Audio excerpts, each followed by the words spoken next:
Okay. So, good evening, all respected seniors, colleagues, and residents.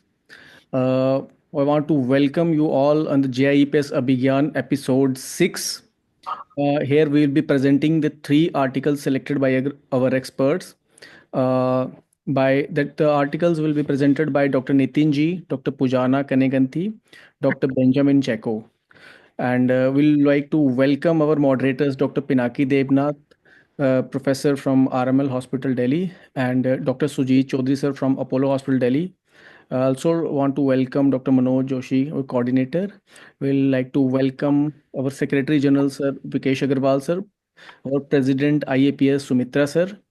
And before that, I want to invite Rasik Shah, sir, for few words of wisdom before starting the presentation. Rasik, sir.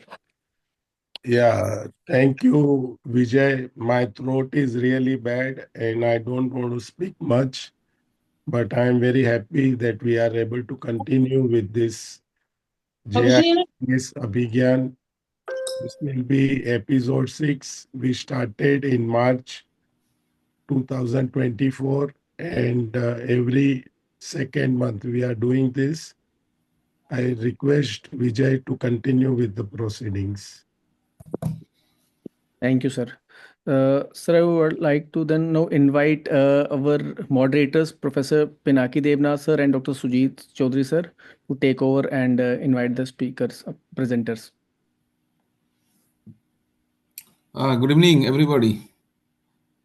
Sujit sir, can you start, sir? Hello?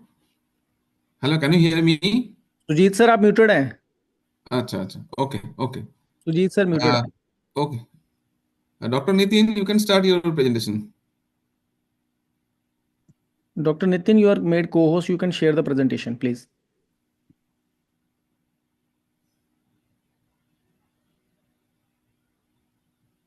Okay.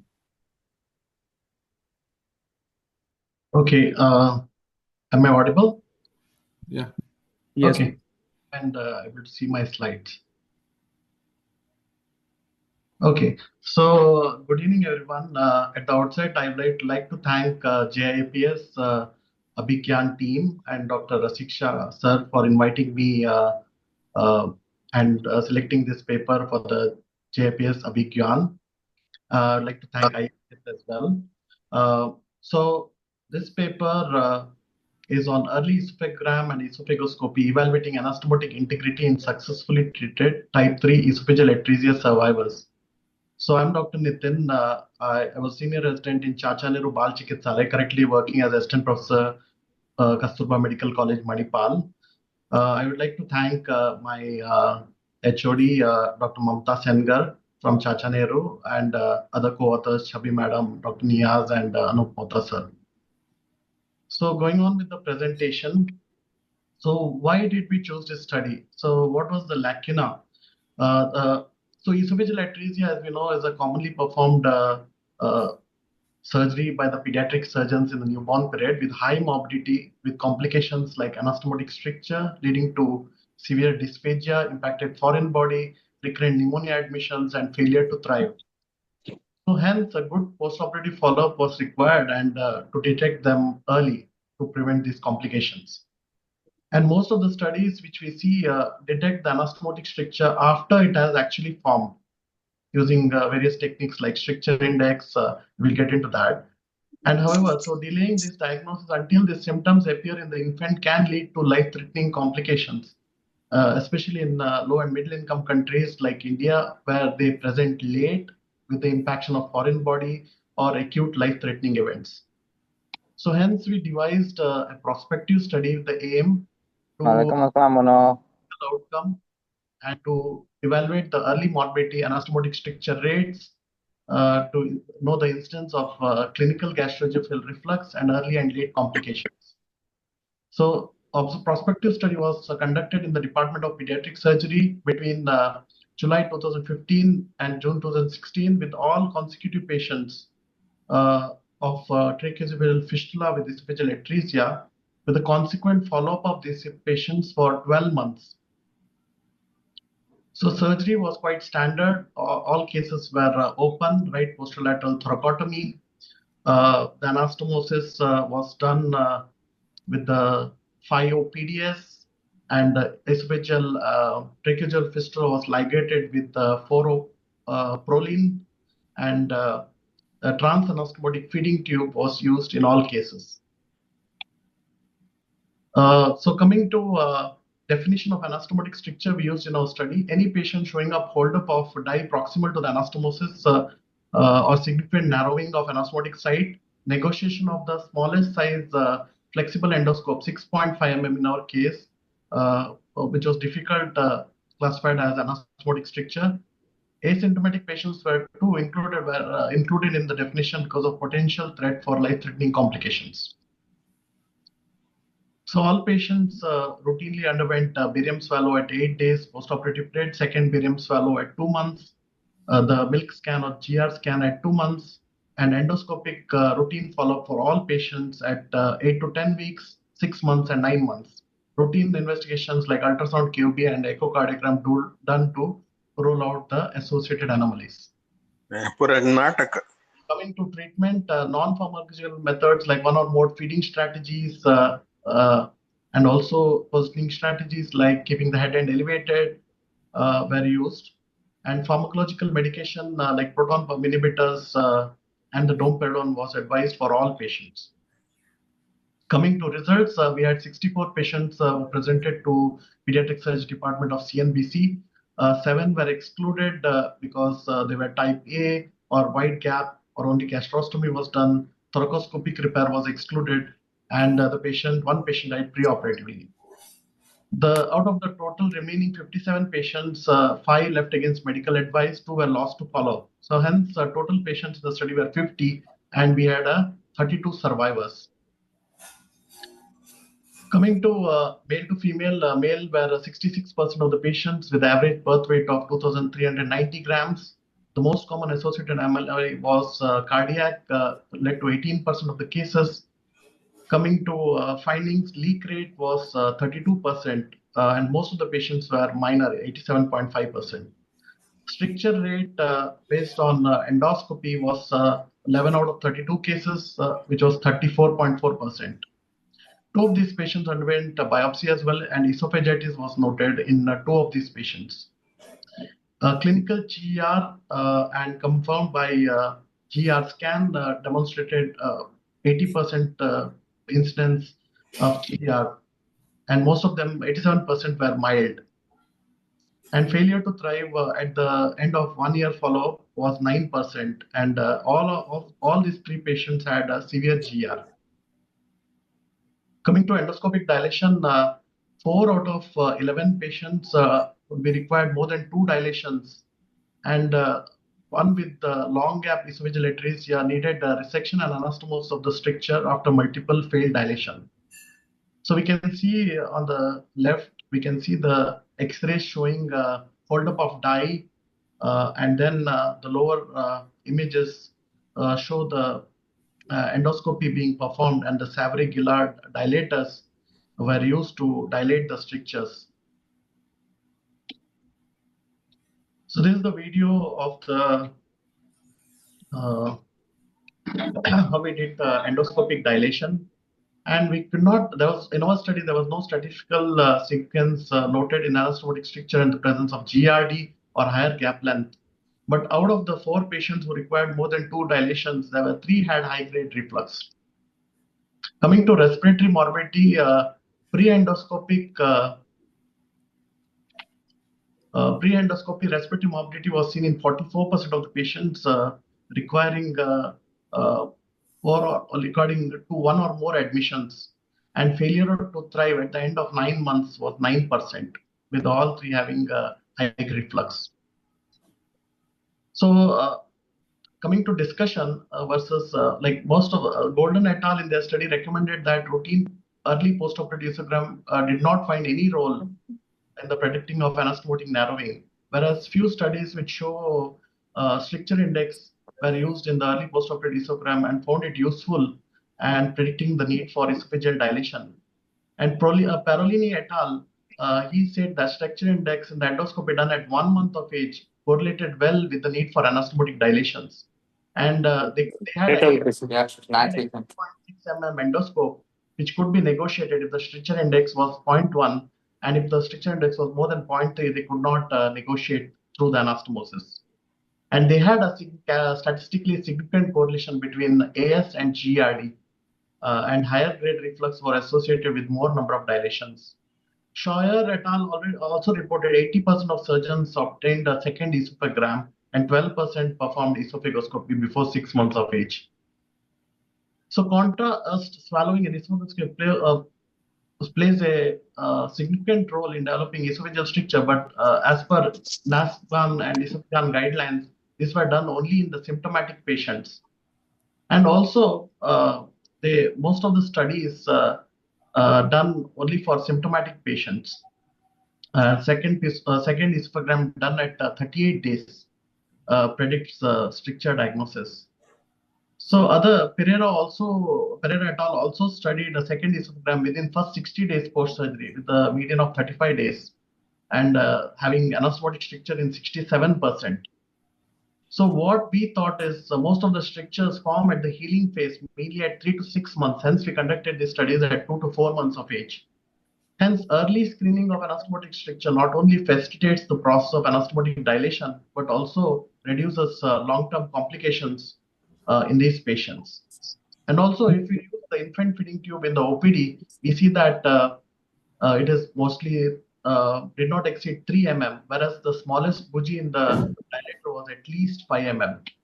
So to conclude, our study underscores the importance of early detection and intervention in case of anastomotic narrowing among patients operated for type 3 esophageal atresia. And these also help to pick up the cases early and dilate them if possible at the earliest stage to improve the long-term outcome in these patients.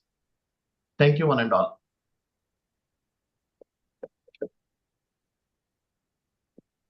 Thank you, Dr. Nitin, for your nice presentation. Sudhir sir, can I ask few questions and comments with your permission, sir?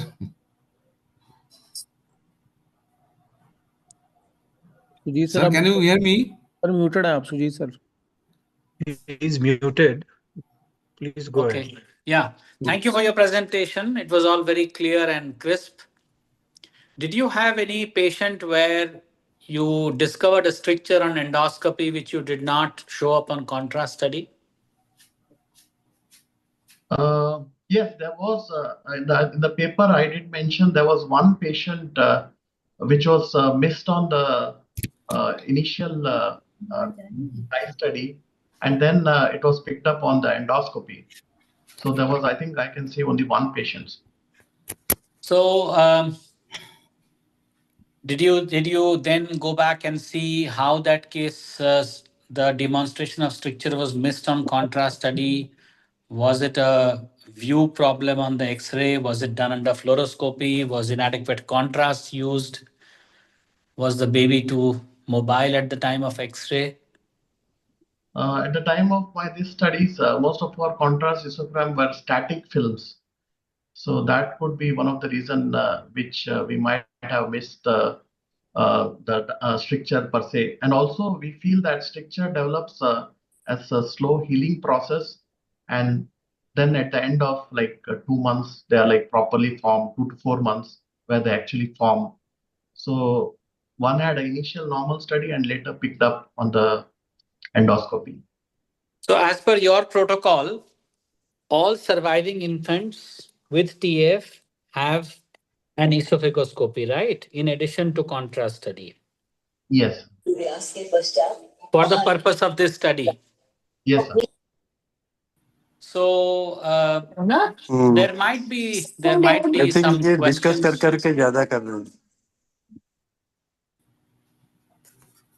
As far as the contrast study is concerned, there's going to be hardly any debate that a contrast study around 6 months, there will be no questions.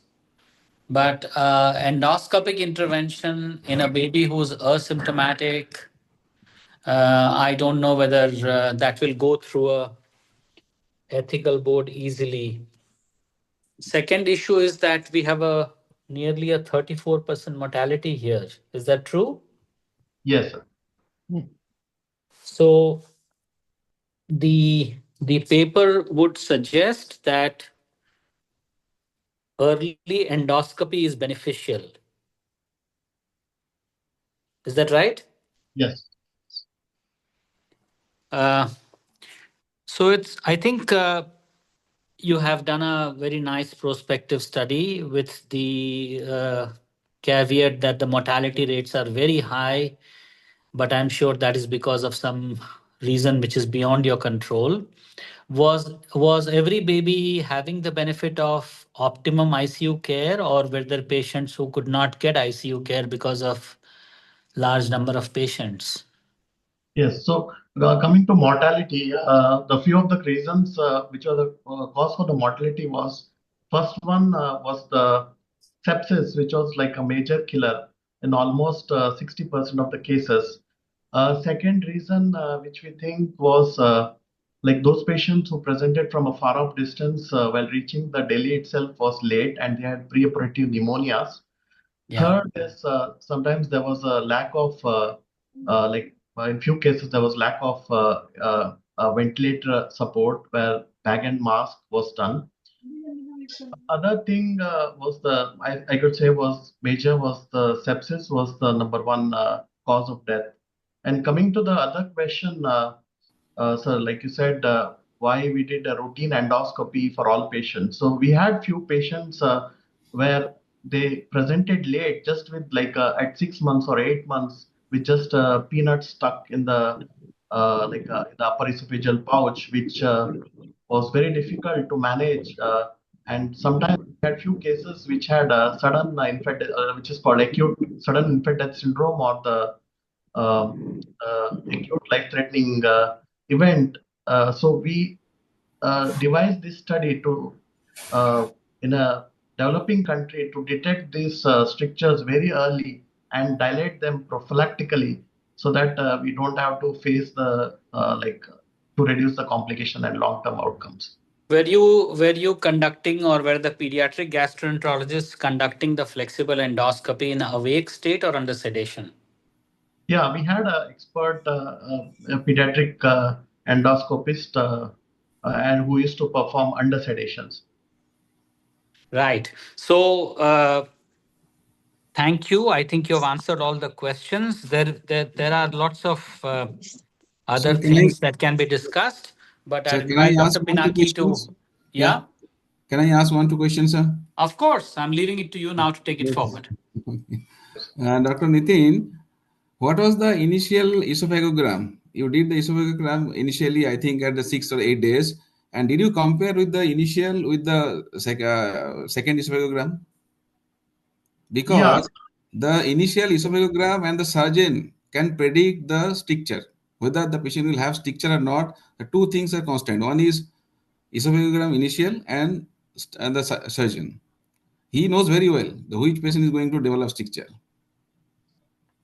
thank you for the question, sir. So initial esophagram, we detected mainly leaks and also like major or minor leak, and few patients like had narrowing, but actually the second dye study performed at 2 months, which in our study shows more pickup of esophageal stricture, and then we confirm them at endoscopy with inability to pass the 6.5 scope endoscope. So as far as data out of 11 patients, we picked around 6 cases in the first dye study where there was holdup of dye. But like I said, it was more of a not like a fluoro, which we did back then. And then second one did pick up 8 to 9 cases, and then at endoscopy, all the 11 cases were picked up. Your slide shows that the esophagogram with the barium swallow. Did you do an barium swallow in a neonate or some gastrography in something else? Yes, sorry, it was a gastrography dye swallow. And your esophagogram on the second esophagogram shows the 10 patients there are dye holdup. But subsequently on esophagoscopy, there was only 6 die hold up. What was the 4 cases? Was there any stricture or? So what we thought was, as the stricture is developing as a progressive process, so over the second dye study, which is performed little later, these were mostly more demonstrated. No. I am asking you, the esophagogram shows 10 cases with die hold up proximal. Same patient, same 10 patient, when underwent esophagoscopy, you found only 6 had stricture. Why? What was the fate of that 4 cases who didn't show any stricture on esophagoscopy? Uh, Dr. Out of May I answer this question? if you see data, all 11 cases had uh, the definition was based on a stricture found at endoscopy, sir. So all 11 patients had stricture and they underwent dilations. Okay, another point from my side, the GER is out of 29, 23rd patient had GER. And you have written also, and you have spoken just now that there is no statistical significance. 3 patients had severe GER out of 23. It is around 10%. How come it is not statistically significant? At the time of study, we did not have the confirmatory test, which is the pH monitoring, which was performed, which is conclusive study for GER. Our scan was mainly done at 2 months of age, and at that 2 months, most of the patients do have clinical GER. And other definition used for the clinical GR was the recurrent vomiting based on symptoms. So, and if we correlate that to the stricture, statistically, we did not have no, the correlation between the GR as well as anosmotic stricture. That's what I meant. Because out of 23 GER patients, 3 had severe GER. And out of these 3, they had multiple episodes of dilation. That means a severe anastomotic stricture. No, so it should be statistically significant because it is around 10 to 13%. Another question from my side is your international guidelines says the multiple exposure to radiation. It's not mandatory now, but it's a controversial issue actually. I do not know this. Same with Dr. Chaudhary sir. This ethically, how much it is correct to subject a patient on recurrent radiation exposure. Yes, coming to the first question, sir. Even asymptomatic patient, not the symptomatic, the asymptomatic patients. That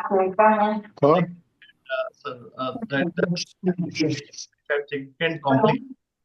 And in our particular center, so we did this for the study purpose, where we underwent dilation, and we did routine endoscopy for all patients of tracheoesophageal fistula survivors in type C, and we did get ethical approvals. Sir, may I answer this question, please? Dr. Pinaki, may I answer this Yeah. question? I think it's the presenter. Pinaki, Dr. Ashish wants to make a comment. Yeah, he can, please. Yeah. Thank you, Dr. Chaudhary and Pinaki. Well, Welcome. first of all, my best wishes and New Year wishes to everyone from the freezing United Kingdom. Maybe I'm here with all of you just to get some warmth. So thank you for inviting me. Now, Nitin, I actually enjoyed reading through your paper and certainly enjoyed listening to your paper. In spite of all the objections and of some very valid comment by Dr. Chaudhary and Pinaki that about the ethics and all the situation with it, what I can understand is that for the summary of my thoughts are that, of course, the suggestion you are making may not be valid for everybody and anybody and for all the population patient group, but maybe it was very reasonable sort of choice in the sort of patient group you are getting and the results you are getting. I can see there is a quite a high leak rate and stricture and anastomotic leak rate you have mentioned, and that has led to those stricture formation. You have a population which is fast moving. If you don't pick them up early on, you might lose them and they can turn up with more problems. So maybe a protocol in such sort of a population, and and the results you have. And I'm not saying that these results are due to any technical issue. That may be because of the patient population you have. I think I can see the point where you are suggesting this protocol.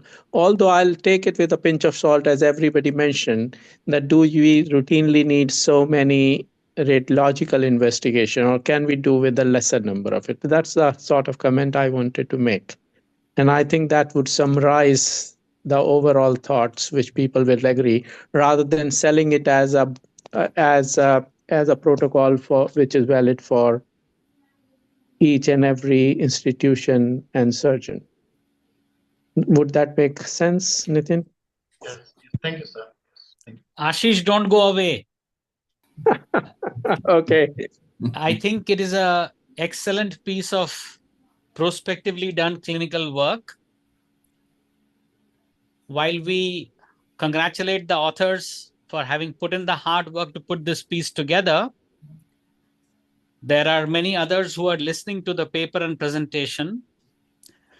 What we would want to hear from you is, should more studies be conducted with more rigor before one carries home the conclusion? Or is it scientifically robust enough to be trusted as a paper to change practice in other centers?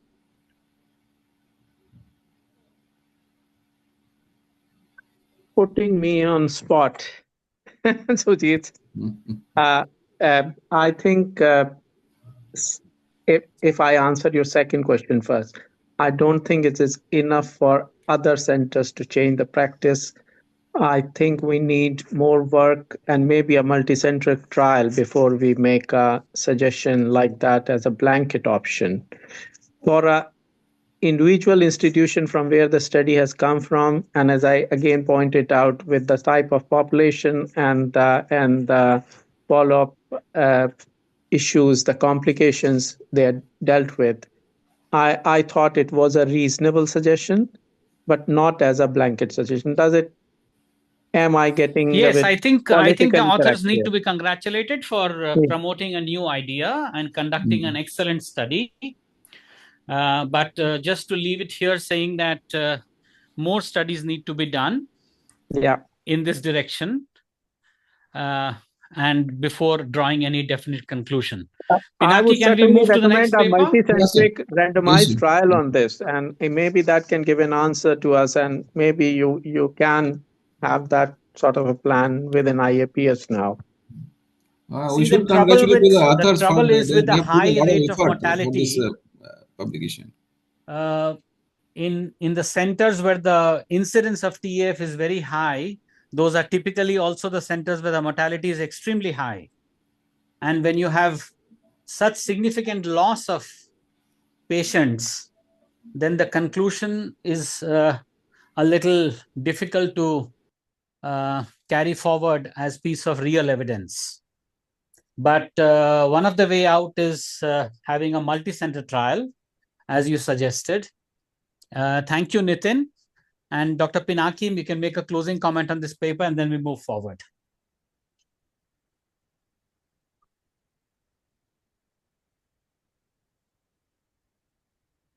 Dr. Pinaki? Sir. Can we move forward after thanking the authors? Yes, sir. We should congratulate them for this robust study and putting a lot of effort for this publication. We should move, sir, on the next. Thank you, one and all.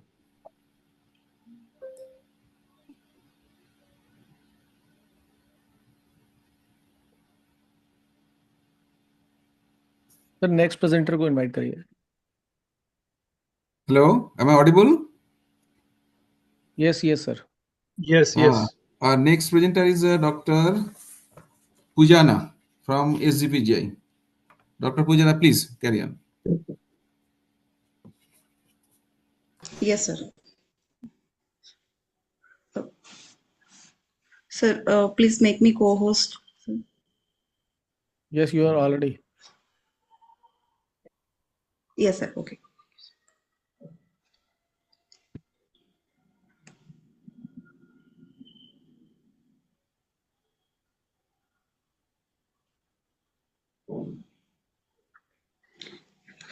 Good evening, everyone. I am Dr. Pujna from Sangandhi Postgraduate Institute of Medical Sciences, Lucknow. I would like to share our research work on the prognostic correlation of the basic fibroblast growth factor and also vascular endothelial growth factor in the Wilms tumor and neuroblastoma. It was conducted as a prospective study. So, just a few details about these angiogenic factors. We all know that angiogenesis play an important role in the development and the metastasis of these tumors. Mainly, vascular endothelial growth factors and the fibroblast growth factors are the potent angiogenic factors, and they mainly stimulates the migration and the mitosis of the endothelial cells and also promotes the proliferation of mesenchymal cells and other endodermal cells. And also they increase the permeability of cells that stimulate the differentiation. So these increased are found in the urine and blood, especially rapidly growing and the large mammals. But there is a scant and variable literature in the pediatric population, and especially that compares with the radiological findings of that is the size of the solid tumors with the levels of these markers. The monitoring of these factors in the body fluids is easy to perform, especially in our clinical practice. So our aim was to determine the correlation of the serum and the urinary vascular endothelial growth factor and also the basic fibroblast growth factor with these pediatric solid tumors, that is Wilms tumor and neuroblastoma, to determine their prognostic significance. And this was conducted as a prospective study over 3 years, and after getting ethical clearance, we included the children from with the blastoma and control group of the children without any malignancies. That is, those patients who were admitted for the elective cases like hernia, hydrocele, UDT, and others. So in all these patients, that is both cases and the controls, blood and urine samples were collected at the admission, and the levels of these factors were analyzed with the ELISA method. And also contrast enhanced computer tomography was done according to the protocol in the case group. So in the case group, total of 30 patients were included, whereas in the control group, total of 45 patients were included. So as I said with the study design, at the admission, those patients with the suspicion of the solid tumor, we proceeded with the basic evaluation, that is including the hematological investigations and all the radiological evaluation. We took the venous blood samples, about 2 to 3 ml for the both factors, and also the urine samples, especially for the fibroblast growth factor. And these samples were collected before or at least 7 days after the biopsies or any in seizures. And these samples were sent for the assay of these angiogenic factors. So coming to the results, a total of 17 patients of the neuroblastoma were included, and whereas the Wilms tumor patients were 13. And all these patients were in the median age of 36 months with the range of 3 to 108 months. So among these Wilms tumor patients, that is total of 13 patients, 2 patients had bilateral Wilms tumor and 3 patients mets, especially in the lung, and the rest were the stage 3 patients. And whereas in the neuroblastoma patients, 2 patients were of stage 4S, whereas 4 patients had mets at different sites and rest were the stage L2. So when we had assessed the CT findings, we had found the tumor size in regards to the tumor size, that is in all the dimensions, less than 5 centimeters were found in 2 patients, about 5 to 10 centimeters was found in the 12 patients, and more than 10 centimeters in the 16 patients. So when we had assessed the values of these angiogenic factors, that is vascular endothelial growth factor and also the basic fibroblast growth factor in the both study and the control cases, we found that vascular endothelial growth factor is raised compared to the control group is 315 picograms per ml, 800 picograms per ml in the control group. Whereas basic fibroblast growth factor is about 18.9 picograms per ml in the case group. It is again as the 15.6 picograms per ml in the control group. We can see that this was significantly raised again as the control group patients. And when we had correlated with these values against each other, they were significantly raised with a p-value of 0.01. And when we had compared the urinary values in both the study and the control groups, even though they were raised in the group, there was no significant difference with the p-value of 0.1. So when we had compared with the again, when we had statistically correlated again between the study group and the control, we found that there is a statistical significance in the terms of the factor separately, that is vascular endothelial growth factor with the p-value of 0.03. And whereas in the basic fibroblast growth factor, the p-value is of 0.042, and these two values are statistically significant. This is similar to the studies done in the pediatric solid tumors by Tabon et al. And also in adult cancers, especially in the renal cell carcinoma by Edgar et al. So when we had compared these serum values again as the tumor size, they were, even though there is difference, but it is not statistically significant. So when we had compared these factors, raised factors with the survival, that is especially for the first 1 year after the initiation of the chemotherapy or treatment, including the surgery, even though there is a correlation, but the relation is not significant with the p-value of more than 0.05. And this follow-up period was including 6 to 40 months of the follow-up. The limitations for this study, especially the small sample size, that is only we had included only 30 patients and 2 different tumors with the different pathological behaviors. And also we had not done use of the conventional molecular markers like NMIC, and especially the short duration of follow-up period to assess the prognostic correlation. And also in sample collection, that is post-chemo samples were not collected, and also post-surgery samples were also not collected. So coming to the conclusion, raised growth factors does not show significant correlation with the radiological tumor size, but we can see that based on the results, they were raised in the patients with having the both Wilms tumor or the neuroblastoma. So we can conclude that there is a scope for the extensive research in these tumors regarding these angiogenic factors, and there is probability for the emergence of the targeting therapies. Thank you.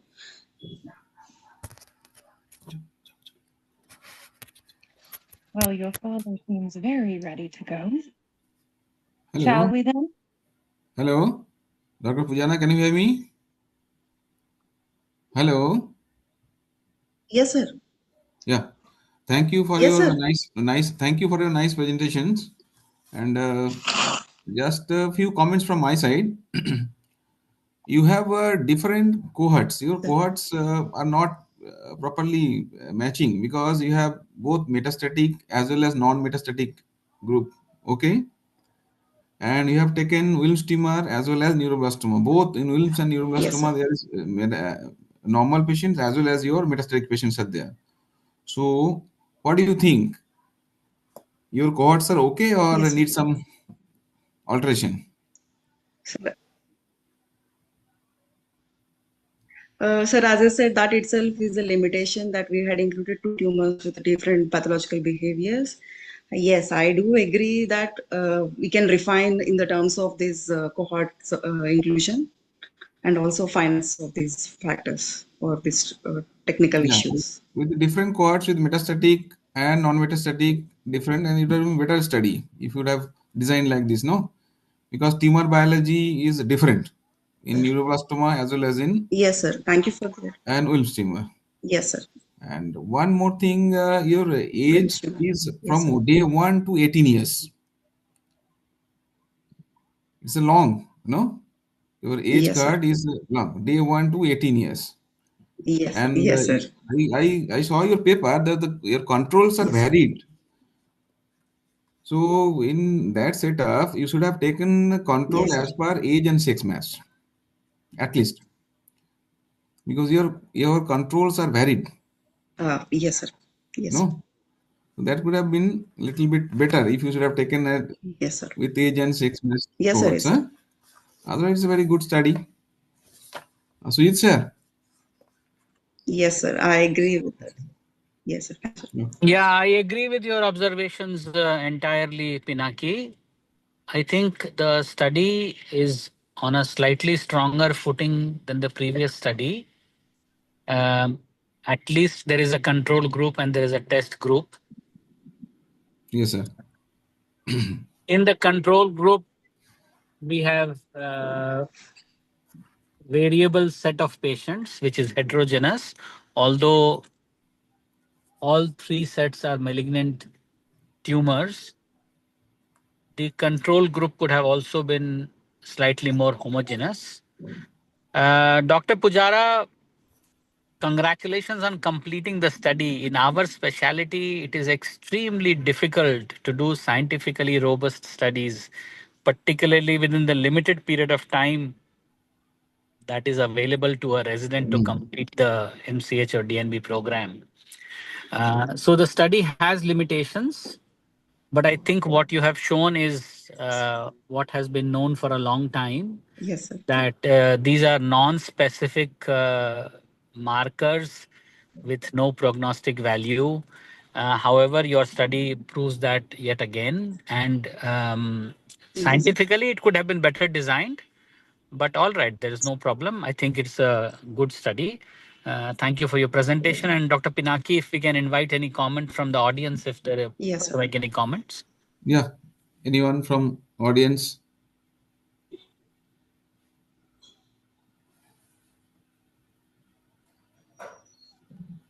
No comments? No comments from audience, sir. Then let's move to the next paper. Yeah. Congratulations, Dr. Thank you, Dr. Pujana, and the Pujana. whole team in the SCPGI for this nice study. Thanks a lot. Sir. Sir, I thank especially our HOD Sir Vasant Kumar Sir for giving me this opportunity, and also all the seniors and dignitaries of the JIAPS Abhigyan committee for giving me this opportunity to present our study. Thank you, sir. Yeah.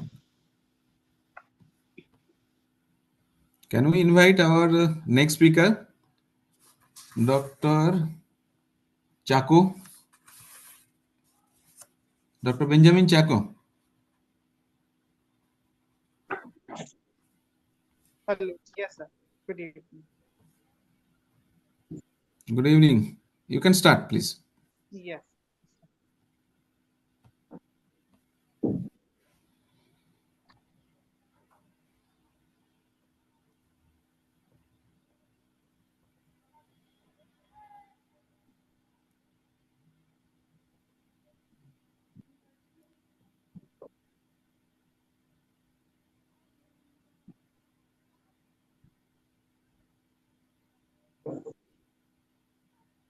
Good evening, everyone. My name is Dr. Benjamin Chapo, and greetings from Narayana. Today, we will be presenting a paper titled Prospective Study of Impact of Preoperative Nutrition on Postoperative Outcomes in Pediatric Surgery using Novel Two-Axis Classification Scheme. This was published in the latest edition of the JIPS.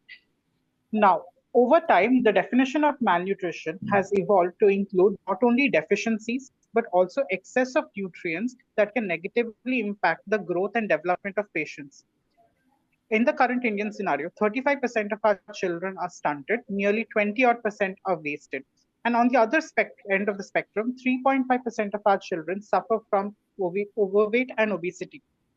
As per the current WHO understanding, the relative risk of death in patients with severe malnutrition is nearly 6.8 times.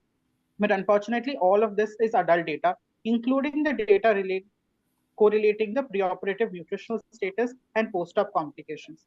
There is a great severe lacunae in the pediatric data on such conditions.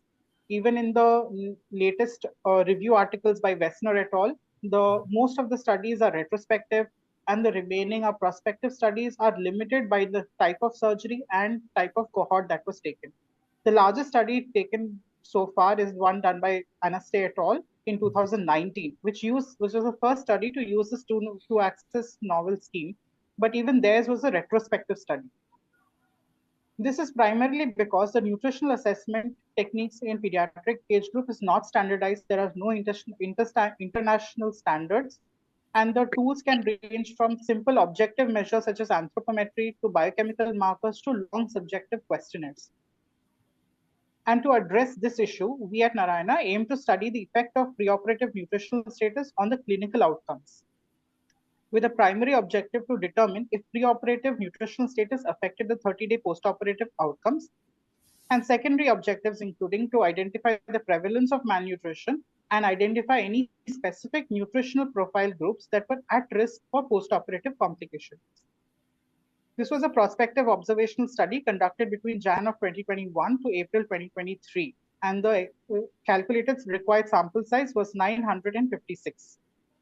We included patients more than 28 days of life and under 18 years of age. Only those patients who were admitted to the ICU for other major illnesses were excluded. All patients were recruited at the time of surgery into the study. The socioeconomic, demographic, primary disease, and comorbidities were noted down, and the preoperative anthropometry, which included height and weight, were measured by the standard WHO guidelines. The BMI was calculated from this. Now, we used height as a surrogate for long-term or chronic nutritional status, and BMI as a surrogate marker for acute nutrition as well as proportional growth of patients. And using the WHO and IAP growth charts, we calculated the Z scores for both BMI and height. A Z score of less than -2 or greater than +2 were considered abnormal. And for a patient to be classified as malnourished, we required both them to have an abnormal BMI as well as an abnormal height. Based on this, we divided the patients into 4 categories: underweight short, underweight tall, overweight short, and overweight tall. Those patients who did not belong to any of these categories were considered to be normal and non-outliers. All patients were followed up until post-op day 30, and all complications were noted down. And for simplicity, we classified the complications into composite, healthcare-associated infections, re-intervention events, and mortality. These were further graded using the Clavin-Dindo score, and all the postoperative morbidities were then analyzed against the 5 nutritional profiles, and odds ratio were calculated for each group, and a p-value of less than 0.05 was considered statistically significant. As we recruited 827 individuals who underwent 1,022 surgeries. Now, those individuals who underwent multiple surgeries were considered as a new unit or new subject at each surgery because of the change in the anthropometry. We did not have any attrition in our study. This was a male predominant cohort. Nearly 70% of our patients were boys. The most common age group was between 5 to 7 years, accounting for 33% of our group. Now, as per the traditional nutritional profiling, about 30% of our patients were malnourished for weight, height, and BMI. But based upon the 2-axis scheme, only 10.4% of our patients were malnourished, with the largest group being the underweight short and the smallest being the overweight tall. We had 140 complications in 103 patients during the study, and there were 3 mortalities. All the 3 mortalities were due to postoperative sepsis, and in those patients who were normal nutritional status. Now, when we looked at the different nutritional profiles versus the different complication categories, we noted that only the underweight short group had higher incidence of complications compared to other malnourished children as well as the overall group. And this incidence was nearly 2 to 3 times the groups. When we looked at the overall malnourished group patients versus those who had normal nutritional status, even though there were higher odds of complications in the malnourished patients, this was not statistically significant. But when we looked only at the underweight short cohort, they were found to have higher incidence of composite morbidity, healthcare-associated infections, and 30-day overall morbidity. And this was statistically significant with an odds ratio of more than 2. On comparison of all the nutritional profiles, only the underweight short patients had higher incidence and higher odds of complications. But even under the underweight short patients, they only had increased risk of surgical site infection and sepsis. There were no increased risk for other complications. But the severity of complications had the nutritional status did not have any bearing on the severity of complications.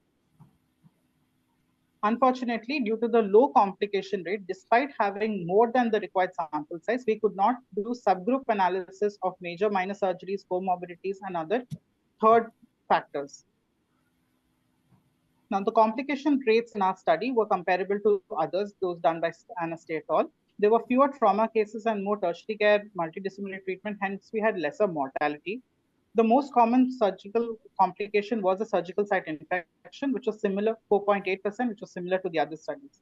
Now, comparing to the first study, which we used the two-axis scheme, that is a Anastate et al. Study, we had the similar findings that the outliers or the malnourished patients did have higher odds of complications, but that was not statistically significant, and only the underweight short group had higher incidence. This study underscores the need for a tailored nutritional profiling group for surgical cohort. And based on this scheme, we were able to identify that only the underweight short patients were at risk of postoperative complication due to nutritional complications. To conclude, two-axis classification scheme is feasible technique to classify the pediatric surgical cohort into anthropometric nutritional profiles. The prevalence in our cohort was of malnutrition was 10.4%, and only the underweight short patients were at risk for postoperative composite morbidity and healthcare-associated infections. The strengths of my study were that this was a prospective study with objective parameters and included all patients, including all surgeries, and hence it was better reliability and applicability. This was a single center study with same management protocol for all complications, and we had a larger than required sample size, and there were no attrition in our study. The only limitation was that this was done in a tertiary care center, hence the socioeconomic population would differ from other centers, and we could not analyze the confounding factors and comorbidities due to the rarity of complications. Thank you. Thank you, Dr. Benjamin, for your nice presentation. And a few comments. One is your cohort. In your cohort, the age range is again on 29 days to 18 years. Yes, sir. So how will you compare? This is only one is neonate, another one is adult, 18 years. Yes, sir. So do you think it's a proper study design? Sir, the advantage of this was that we were not using the weight and height in itself. We used a Z-score based upon the growth charts that are there. So we can compare these and say that this Z-score is less for this child. So it is comparable in that sense. This is as close as to any comparison that we can have for that fact. Unlike the lab parameters or other parameters or nutritional profiles that are available elsewhere. So it is comparable. And your major complication is SSI. So SSI depends on so many factors. There are some patient factors, there are surgical risk factors. Okay. So yes, sir. Yes. So how will you compare here? Okay, SSI not only nutrition, there are lots of points there for the SSI. Yes. You cannot blame the nutrition alone. Yes, sir. Our idea was not to point that it is the only cause for the SSI. We did take all patients. So we had patients who had all diseases, all comorbidities. So it was as homogeneous as a cohort can be in terms of taking the entire population. We took the entire age range. So those were the factors that played to our benefit. We did take into account comorbid conditions and other whether they receive chemotherapy and things like that. But unfortunately, because of the low rate, we were not able to analyze that data because there weren't enough complication rates in each group to compare to. So that tables we have submitted in the article, but as it is low numbers, so it is difficult to compare and analyze them because each one of the groups will have a zero complication rate.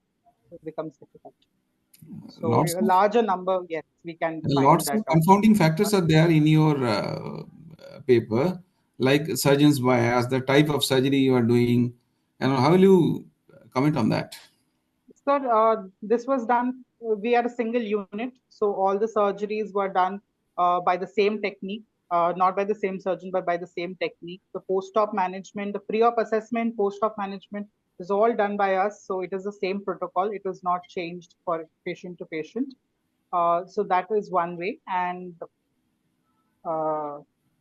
yes, sir. So as far as that is what we kept constant throughout the study. What is the scientific basis that a short stature underweight is having more complications? The point of using two of these factors is that in pediatric patients, we face children who have larger comorbidities, complications, syndromic patients. So their growths are affected by these comorbid conditions. Now, when we look at we expect them to be abnormal for both acute and chronic, because in children, the nutrition provides to both growth of the child for development as well as maintaining homeostasis, unlike in adults where it is only homeostasis.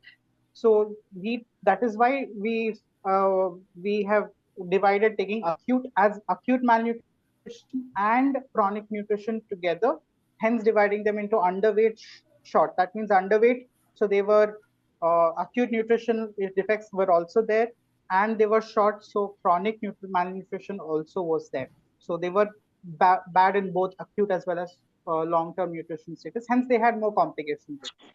So because lot of surgeries that we do, we often postpone the surgeries because they are not, they are malnourished. But what is malnutrition is what we wanted to define. We are not suggesting that it is the only factor for the complications, but what is the correctable factor and what should be the malnutrition group that we should be targeting therapy towards is what was the target of our study. Do you think the study design is optimum or could have been better? Sir, the ideal would have been to do a multi-centric study to include all different backgrounds and socioeconomic statuses. But this was more like a pilot study to kick that off.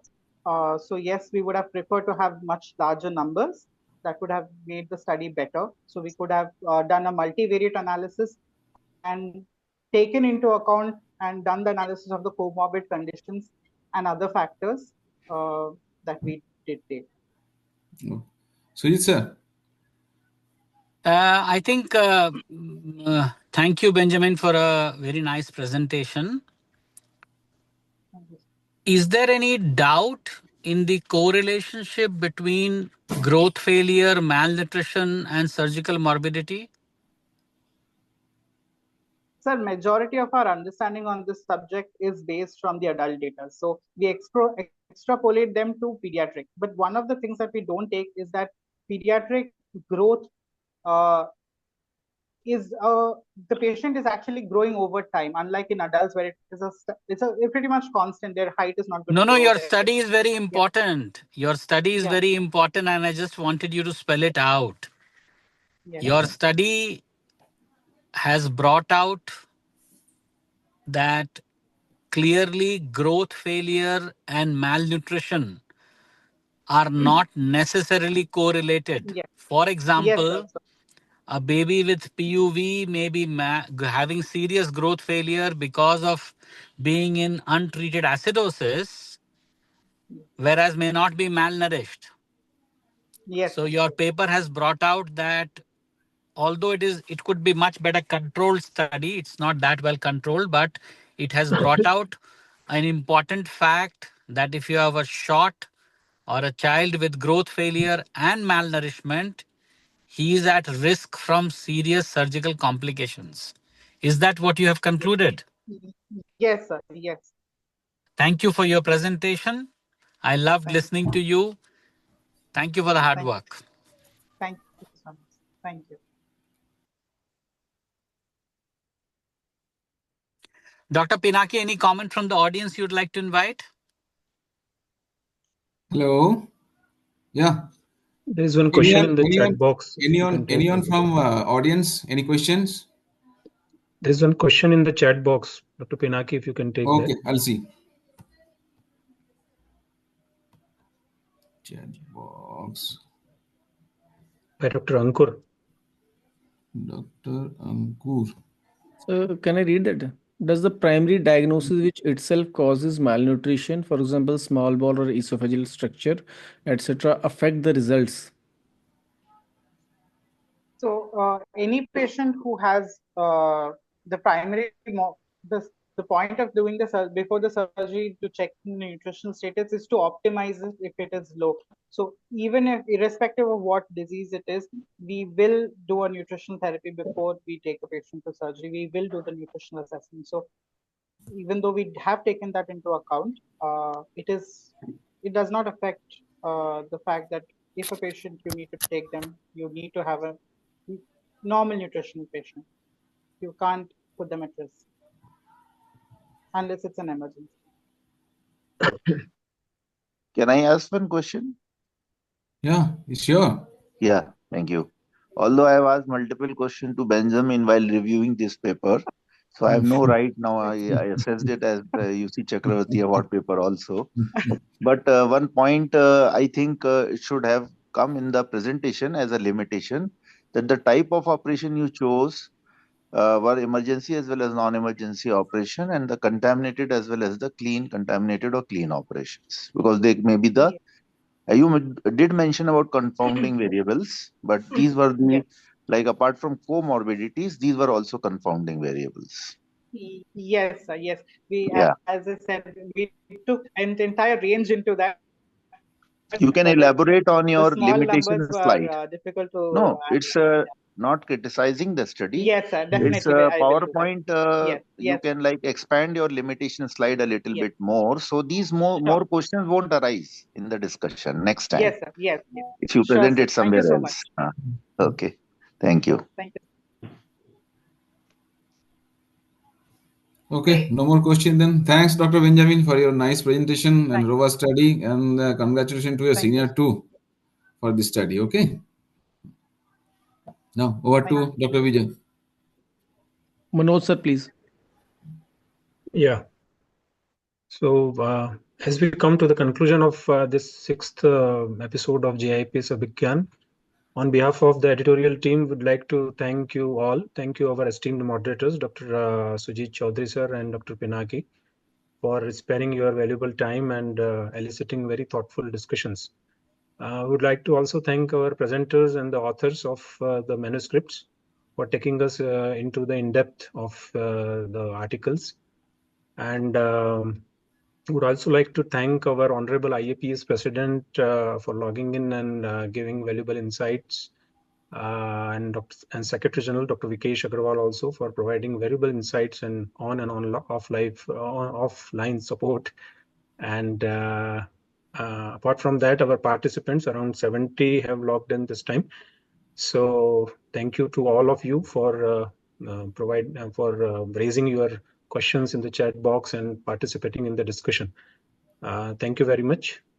Thank you to all. Dr. Asik Shah, sir, should we conclude? Yeah, we can conclude and request to President, Secretary, and moderators to continue on Zoom. Others can leave. You can conclude. Thank you, sir. Thank you very much.